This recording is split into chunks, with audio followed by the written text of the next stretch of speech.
Hello and welcome to Who Dares Rolls. I am your host Mike B, and here we are again with another mumbo jumbo of board game stuff. What is floating on the particular top of the bowl of the board game toilet this week, or what's got flushed? I'm not sure where we're going with that at all. But we'll nail this analogy thing at some point, or we'll move on swiftly from that to some board game news.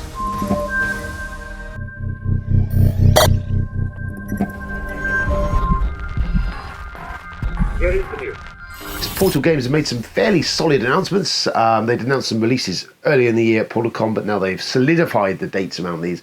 And tying into the Euros is 11. It's been announced to go to GameFound, based on a design by, I think it was Thomas Jensen, who did a little while ago of a 2-player game. This has been expanded to a 4-player game of football management stuff. I believe that the teams are all fictional, but an interesting theme to a point. There isn't that many football games out there. There's very few come to mind. I can think of Wembley, I think, is one, and there was the soccer game or something, I think it was called.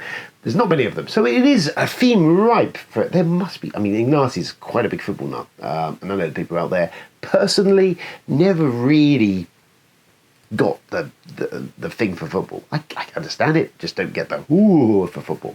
But, you know, I know that Jeremy and Tony of my Sunday group are quite avid footballer fan type people. They might go for it. Maybe. There you go. Anyway, that's going to GameFound in September. They did Robinson Crusoe earlier in the year. Did really well for them. We shall see what's on that. There's always stretch goal-y type stuff. Anyway, yes, 11 from Portal Games. Same sort of time, they firmed up the dates for Dreadful Circus, which is coming in October, so that's Spiel Time. It is Bruno Fagiuti, good old Bruno, bless his little cotton socks, kept a little low profile of late. With Ignati's involvement, I'm sure. It is a card game. It plays up to 8 people. It did sound interesting. I like the aesthetic of it. I think it's dealing with that sort of freak show, sideshow sort of stuff. We shall see. But simple sort of card game and plays a big group. I'm all aboard that because my Friday game groups are quite large usually. So something that will accommodate that, which would actually be cool, rather than playing a party game, would be agreeable. Additional bolt-on board game news, a couple of little bits. Just a quick one is Terraforming Mars Ares was kickstarted last year. It is a streamlined, shrunk down version of Terraforming Mars. It's a Terraforming Mars the card game, though. It is kind of a card game. Anyway, kind of a bit like Race for the Galaxy, I think. It's all kicking off. It's going to Target. There's a Target exclusive on it. They dropped an update, I think, literally the last couple of days, the page saying this was happening. In an unsurprising turn of events, half a vocal minority is kicked right off, and then review bombed areas on Board Game Geek, which I think last time I looked is sitting at about 5.4 on its rating. So it highlights a lot of many things. Number one, the human race. Fucking hell. Rating systems, this this cancel culture thing, review bombing thing.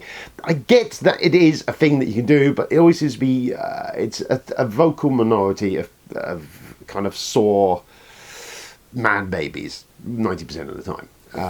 So, I don't know. It's a game you really like, you're really passionate about, you kickstarted it, but you're going to review bomb it because they've brought it to a wider community. It's gone out to a bigger.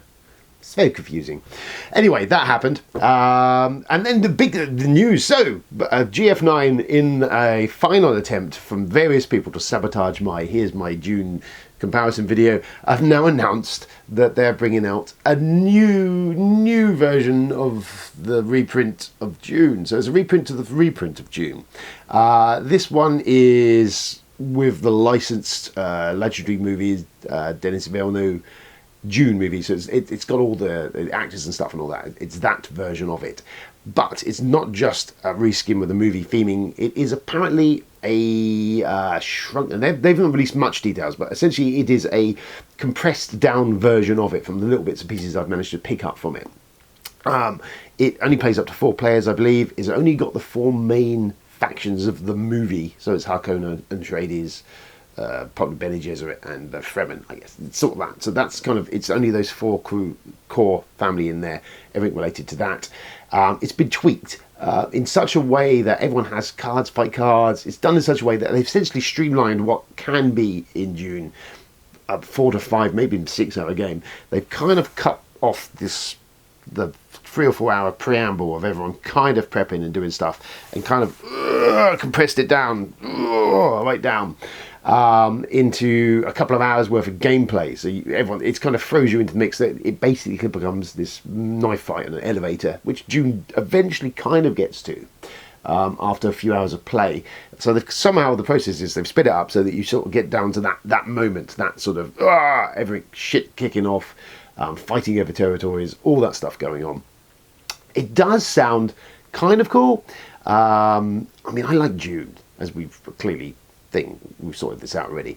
So I am interested. I will look at it and see. The idea, the possibility of getting Dune to more people easier is great. The thing that I liked about Dune is it played that 6-player count, and it was a satisfying game for 6 players. And I have 6-player game nights occasionally. So losing that 2 players stings a little bit. However, potentially known GF9, they are a little bit just behind the 8 ball on FFG in releasing stuff as expansion. So we don't know. But anyway, it looks kind of swish. It looks kind of cool. So a new version of Dune. Maybe we'll just get out of what is cool about this. It might be people that are massively on the fence or not interested in that version of Dune would pick this version up and may potentially go, well, that's very good. I really like that. What does that version do? So there's also opportunity, but it's kind of cool. More Dune. It does absolutely naff up my plans for world domination at the moment. So I will put out the comparison video between Imperium and the initial reprint of Dune.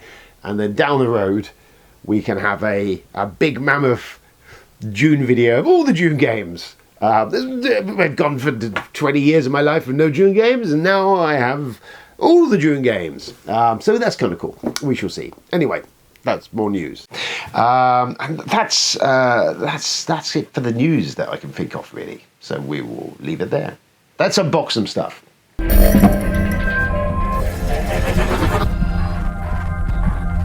Hello. What are the odds of finding you here? So, unboxing time. So let's start here. So this is something I've been sent to review. You know, the thing that I don't do very often. We will be doing that soon. And this is always interested me when I first saw this. And I feel very happy and very glad that I have received one of these. So it is Die of the Dead, which just gorgeous, absolutely stunningly gorgeous. That's what drew me to this game when I first saw it. Charlie played it at AirCon, the last AirCon that aired a couple of years ago now. I'd seen they were doing things. The Kickstarter was about to run for this. I just love the aesthetic, the gorgeous design aesthetic of this. It's kind of a little bit like the Pixar movie, whose name is now Coco, and other stuff like that. But it looks cool. So it's designed by James Allen and Mark Stockton Pitt. It is a dice-based game. Supposed to be quite fast and loose. Sort of set during the Day of the Dead. The Dino de Muertos. It had a cultural consultant on it to make sure that all this was aesthetically and culturally pleasing. They weren't scoring any own goals. Obviously, it's dealing with what it's dealing with. But yes, it does look stunning, and we will have a look inside now, won't we? So, Die the Dead. Here we go. Love that box art. It is a thing of beauty. So plays 2 to 5 players, around about 45 minutes you can play in. We've got a sheet there for assembling something. The tower. There's a tower. All the dice kind of sit on this tower, and it looks kind of cool. The customary rule book, the book of the rules, Die of the Dead rules booklet. Nicely laid out, as we can see there. Maybe you can see that. It's all quite pretty. Not too deep on the rules. It looks quite nice, but there's not a lot going on. This is quite a light game, and I love a dice game, as you may have guessed by the name of the channel. Some punch boards. They all look gorgeous as well, don't they? I do love it. It's stunningly good. So there's got a bunch of them. There we go. There's more of that. More. Cool. I've seen that. Oh, the dog-sided, of course. Oh, look at that. I mean, look at this stuff. How absolutely cool does that look? Love the colours and all that on this. just kind of popping off the old screen, as it were. That's really cool looking. All of this, look at this, it's just gorgeous. Really like this, really looks cool. Really liking the look of that. So when we get to the meat of it, here we go. Look, dice, lots of dice. So there's all kind of standard D6s, like them.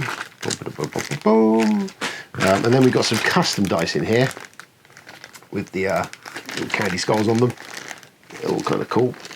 And then we get to the piece de resistance is these. Look at these coffins. These are really cool. And your dice end up in these, obviously. They're rather cool. They're just really good. Me and components. Ah, yes. So, just brilliant. I do like that a lot.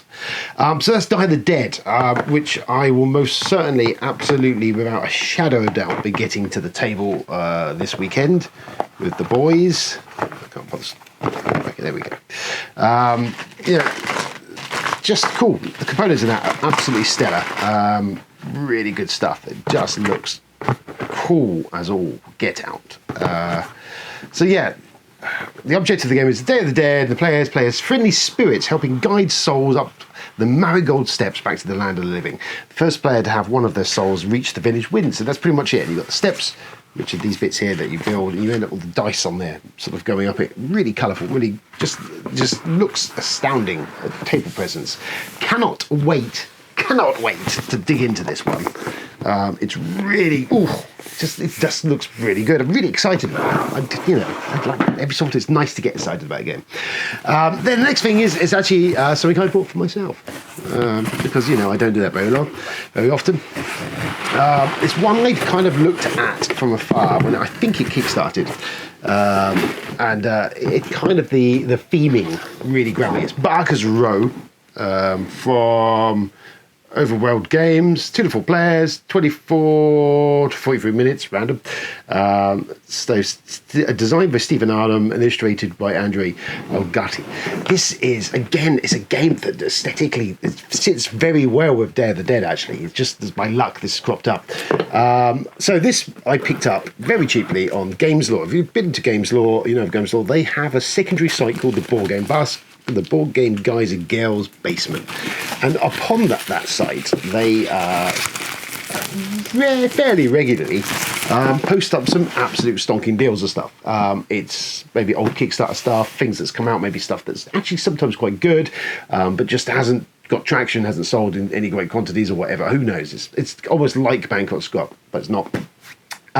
So there's some, if you sift through it, there is some good stuff. Now, you need to be on the ball with it, because people do tend to in and out like a shot. There's something really good turns up. I've picked a few things up there from bargains. There's a lot of stuff on there at the moment, actually really cool, but I was resisting. However, Barker's Row is the one that stood out for me. This one, I even if it's not fantastic, aesthetically, it's really up my alley. This is, you play Carnival Barker's sideshow, and you're displaying your freaks and weirdos and other oddities, trying to gain the biggest audience by doing that. Was a Kickstarter, I believe. It did okay. I believe the rules are a little bit janky in places from what I've heard, but what is cool about it is the theming and aesthetic. The theming, it's all over. I love freaks and freak shows and all that sort of stuff. Jim Rose Circus Sideshow, amazing. It's banned in the UK now, I think, but astounding. So again, actually quite a relatively big old spacious rulebook. Not too wordy, not too much of a terrifying treat to be diving into. So that's always nice. And we get some bits and pieces in here. There's a assembly instructions, symbol stuff, building stuff in here again. So player board, well, not player boards, bits to pop. Kind of cool. There's this tower. I kind of like the sort of dark, bit twisted look of the tower. So that sits on there. That's just score things. Apparently it doesn't work very well, but it looks kind of cool. There's some clips. There they are. There's clips that go on your tower when you're towering. These are absolutely really cool. These screen-printed meeples, all the audience members that you gather to your side, they're all kind of individual little things. I don't know if you can see that. I could take it out, but I don't know how good the camera's going to catch it. I'll get some shots in there. But yeah, these are really double-sided cool. That's kind of Kickstarter-ish bling, but they're pretty sweet. I like them. I like those. So there's that. So I mean, the toy factor, component quality of this is what gets me. Then you get these cars. These are really cool. Is the attractions that you can get into your circus. And all this, I kind of just dig this kind of David Lynchian by way of Tim Burton-ish, kind of bit twisted, bit dark. That feel. So what we got here? Alligator. There he is. Yes. All these kind of ghouls. Cyclops. Gorilla. Oh yes. Lagoon creature. That's kind of cool. They're just there's some really cool stuff here. Ah, yes, the werewolves. Who else? And so you play the game, you announce loudly.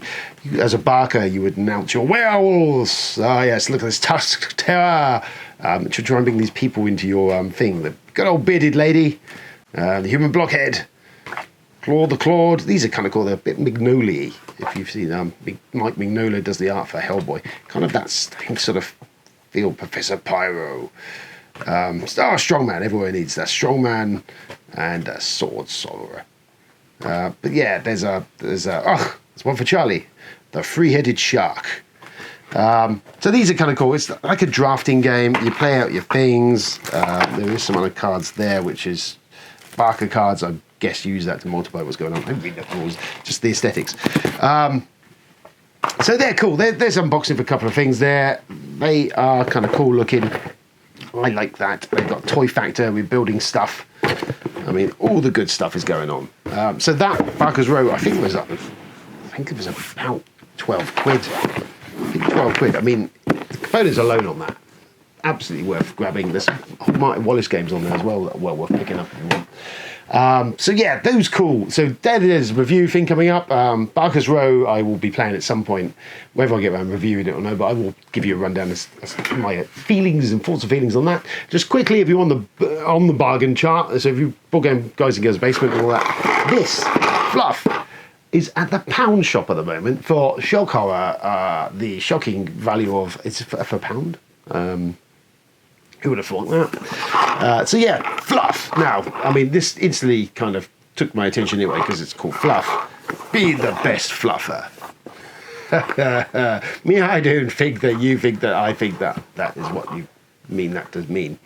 The semi-fluffer, a pure fluffer, the check raise fluffer, the reverse tail fluffer. I do like the semi-fluffer. That's kind of the point of the job, surely. Anyway, really what this is, very simple. It's a quid. Oh dear. What you got inside here is these little cups. And it's basically liar's dice. So there's 5 dice. These are actually really nice, weighty dice. So this is a quid. You can get to the pound shop, buy yourself one. There's loads of them. I last one in there. See, for them, I picked up a couple of sets because I thought it will probably level up to be able to play at least, well, you can play up to 8, I guess. There's no reason why not if you combine a couple of sets. But yeah, pound shop, bargain. Absolutely fantastic. That was really good.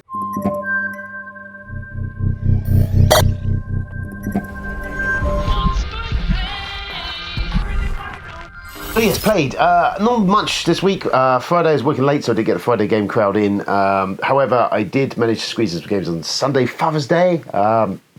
So I played Die the Dead, which I've received this week, which you would have already previously seen me unboxing that. Really cool, simple little dice game. You've got the caskets out in front of you. You've got a set of your own dice that represent souls that you're trying to ascend through the afterlife to get out of that. Anyway, you've seen the movie Coco. It's kind of Coco with dice. So what you do is you pick one of these coffins, one of these caskets, Each one has a special ability, which either involves you putting dice into them or priming dice on your player board to be able to preparing souls to send up. And what you're essentially doing is eventually fill these caskets up. They all shuffle around. Only the top of the front one is opened up, so you're never quite clear of exactly what's in each casket after a while. And then you have things like shake the dice, compare the dice, and there's one that will eventually allow you to send them up the steps. Like that. I was going to say the stairway to heaven, but it isn't. But anyway, that. So that's it. Really simple. Played in about 45 minutes or so, which is what it says in the box. And really easy to teach and pick up, and actually quite a lot of fun if you're the dice. I love a bit of dice. The dice component quality of this, which I covered in the unboxing, is really lovely. It's really kind of just pops, the colours and all that. Nice, bold and vibrant.